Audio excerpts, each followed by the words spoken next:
Hi, boys and girls. Right there, garage and test facility. Let's see what we're rolling out the Magic Door today. Looks like a 2019 Lexus to me. Let's take a closer look. It says the high performance GSF, so it must be true. By the way, if you're a fan of the Lexus V8, this RCF has the same engine as the GSF. We drove the RCF 2 weeks ago, did a video. We'll have a link to that coming up in part 2 of this video. We cranked 500 miles on each car, so there's a lot of driving for you to watch. Plus, you can have the fun of watching the RCF get attacked by deadly, poisonous rattlesnakes. You don't want to miss that, so don't go away. A lot of people don't like this Lexus grille, but I don't have a problem with it. Looks pretty good to me. In fact, I think the entire vehicle looks pretty nice. Anytime I take a Lexus out on the street, most people appreciate the styling and looks. Not the shortest wheelbase I've ever seen. Here's the rear view.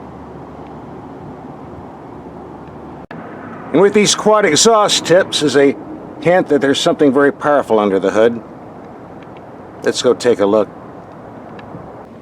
The same modern V8 we get in the Lexus RCF sports car, 467 horsepower. Claims 0 to 60 time in 4.4 seconds, set to an 8-speed automatic transmission. If you want to shift manually, you can do so with the shifter stick by putting it over in the M setting that we can't see because of the sun glare. Or we have paddle shifters on the steering wheel. That work quite well. Fuel economy of this beast is rated 16 in the city, 24 on the highway, and 19 overall. Says so right here on the window sticker. And since we have the window sticker, let's look at the price tag. Starting at 84 grand, how reasonable. Here's some of the options. And then we scroll down to the price tag. Where is it? There you go. One of the first things I want to do is look in the trunk and see if we got a spare tire. Let's take a peek. Well, here's the answer to your question. No spare tire, just a cheesy tire repair kit, which isn't good for cut sidewall repairs. Don't get a flat. I suggest you go down to the dealer if you buy one of these cars and buy a spare tire and a jack. A lot of auto manufacturers don't put spare tires in performance cars. They say it's a weight factor, but since most of these performance cars weigh 2 tons, I don't see how it's saving that much weight. It is saving money in production costs, though. In my case, I have my Magic box. It has 2 giant air pumps and a bunch of cans of stop leak. So I think if I get a flat, I'm pretty much covered. So let's go take a look at some other features on this vehicle. And if you watch my videos, you know one of the first things we do when we get a car is stick the headlights out in the dark and see how they perform. And these are pretty fancy looking and expensive triple beams on each side. So let's see how they work, and we'll do that right now. It's dark enough. We'll take these fancy headlights out and see how they perform. Here we have the low beams on the building 100 feet away. Very bright light, but a bit low to the ground. Go to high beam, very powerful. Here we have the brights on the building 300 feet away, with the chain link fence in between. Good height, good widespread, excellent brightness. Go to low beam, reaches out around 250 feet maybe. Adequate for city driving, but on the back roads, you need this. Don't you just love happy hour? Well, half hour later, we got another one. Don't drink and drive. Here we have the brights on street signs a half mile away. Go from high beam to low beam. You still see them.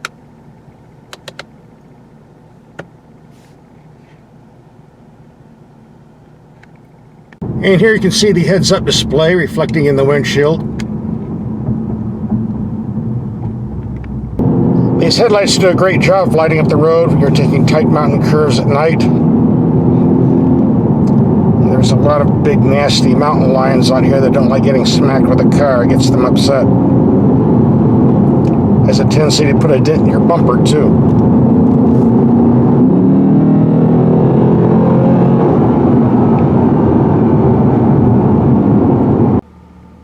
As you can see, this interior lights up pretty good at night.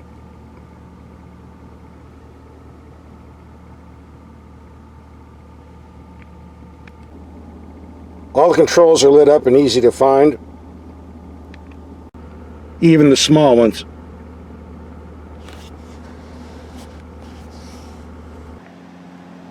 This is one of my secret hangouts. If you can guess where it is, you win the prize.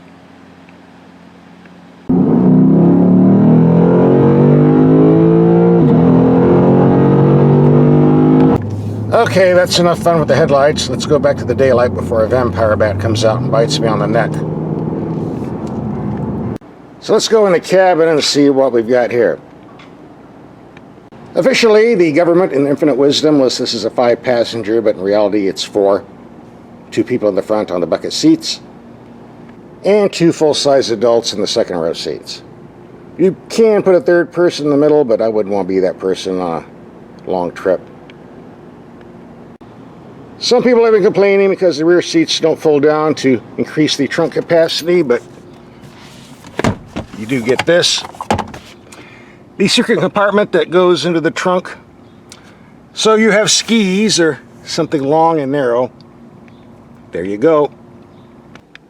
Here you have a control knob: Eco, Normal, Custom, Sport, Sport Plus.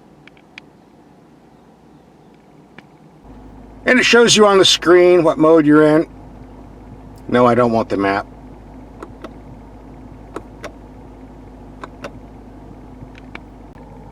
And your instrument panel will change as you move along.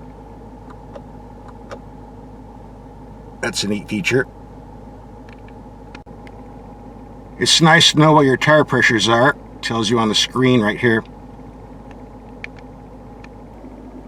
Unlike other luxury cars that make you go through 10 menus on an info screen to get heated seats or air-conditioned seats, here you just press simple buttons, the way it should be.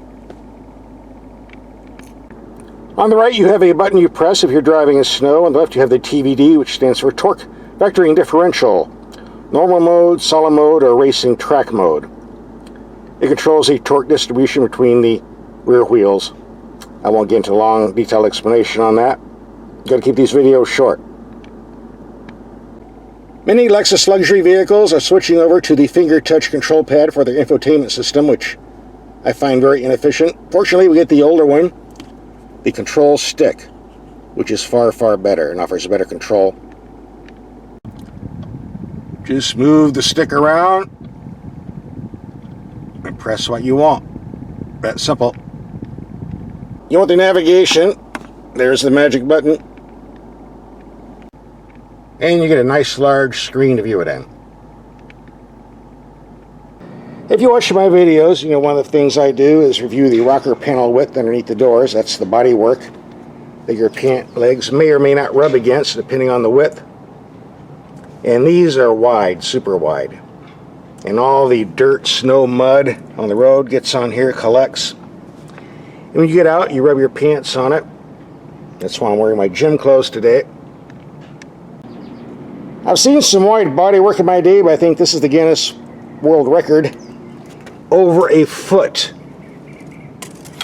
Unbelievable. And because of this excess width, you have about 2 inches that are out here outside the car, and this is where all the junk collects. Why do you need this here? You don't. It's for looks. No function whatsoever. They need to do away with this stuff. And on European cars, especially German cars, we get this for some reason. I don't get it. By the way, I get an occasional email from amateur engineers telling me that the reason they do this is to keep rocks from flying up and hitting the bodywork, and it might serve that function, but there are other ways to design a car so it doesn't do that without having this bodywork stick out. So it's not a valid reason. Okay, enough show and tell features and my complaining about the dirt shelf. Let's go out and rack up some miles on this thing. One category where Lexus is far ahead of the Germans or any other European vehicles is the power steering design. Even though this is electric, it feels hydraulic, good feedback, no complaints, and that's whether it's in the comfort, normal, or sport mode. Although I do prefer the sport mode. You will not be complaining, trust me. We'll take this on the turning circle. See how it corners, and yes, I'm cheating in the Sport Plus mode. Wouldn't you?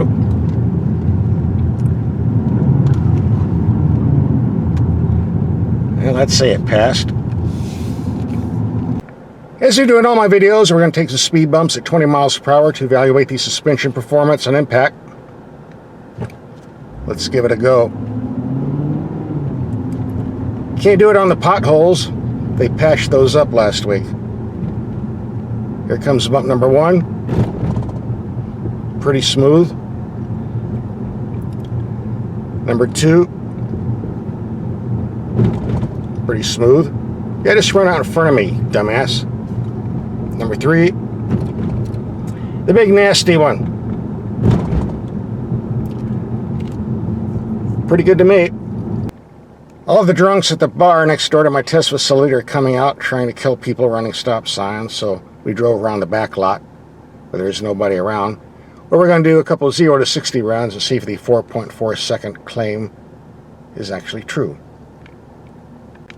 Yeah, I cheated and put it in the sport mode. Oh, this thing's quick.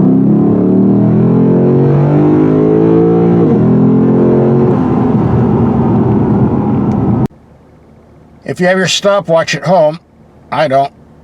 Get it out and click.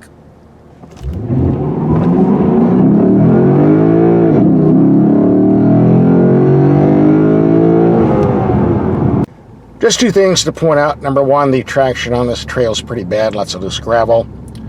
Number 2, people will ask me if the exhaust sound is artificially pumped into the speakers or if it's real. I can assure you what's coming out that tailpipe is real because I know you can hear it about a quarter mile away. Now, if they're pumping in something extra in the speakers, I don't know, but I'm not complaining. Sounds real enough to me on the outside. For the past 100 miles, we've been driving heavy city traffic, some 0 to 60 runs. So you can see our fuel economy is not the greatest. So we're going to get on the freeway. See if we can boost these figures up a little bit.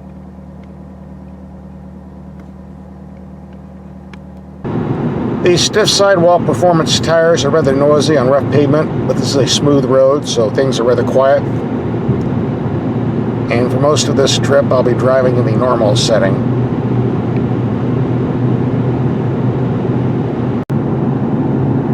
We just completed 57 miles of travel. We're going to pull over in town and see what our fuel economy figure is.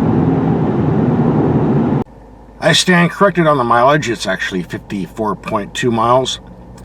25.3 mpg, which is pretty close to the EPA claimed, if I recall. That's using premium fuel, by the way. For our next trip, we're going to rack up about 250 miles on the backcountry roads. We're not going to worry about fuel economy. We're only interested in performance, driving the vehicle the way it was intended. So we will be putting it in the Sport or Sport Plus mode, depending on the terrain. Listening to that louder exhaust. Since this is St. Patrick's Day, I have to be blessed by something green, so where's my buddy Tommy the Green Toad? If you don't stop by and say hello, you won't get the good luck he gives you. And we don't want to flatter anything, so that's what we do every time we get on this road. Time to move along. I'm not sure what the top speed of this vehicle is, but when you have a big hay truck in front of you, we're obviously never going to find out. But this is a strong, strong engine with excellent high-speed stability on the car. There's nothing like the sound of a nice V8 to lighten up your day.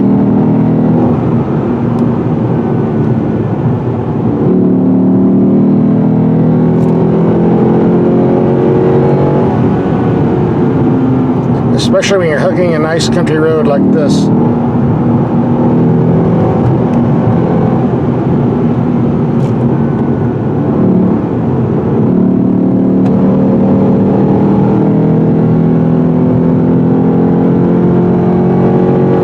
Where's my duck?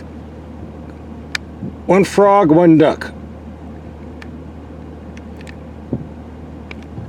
Once again, we're driving on Dead Man's Road, the most dangerous highway in the state. Look at those drop-offs with no guardrails, tight corners with rock slides, all the drunks driving on the wrong side of the road. But this vehicle corners quite well, sticks to the pavement. I don't think we're going over the edge anytime soon. Well, that's a big drop, I hope not. I just completed around 210 miles of high-performance driving, taking tight curves, mountain grade roads, uphill, downhill. The brakes got a good workout, never faded, and the engine definitely got a good workout too. Still going strong, no overheating, no issues. This is a very nice performance sedan. A great vehicle if you can afford it.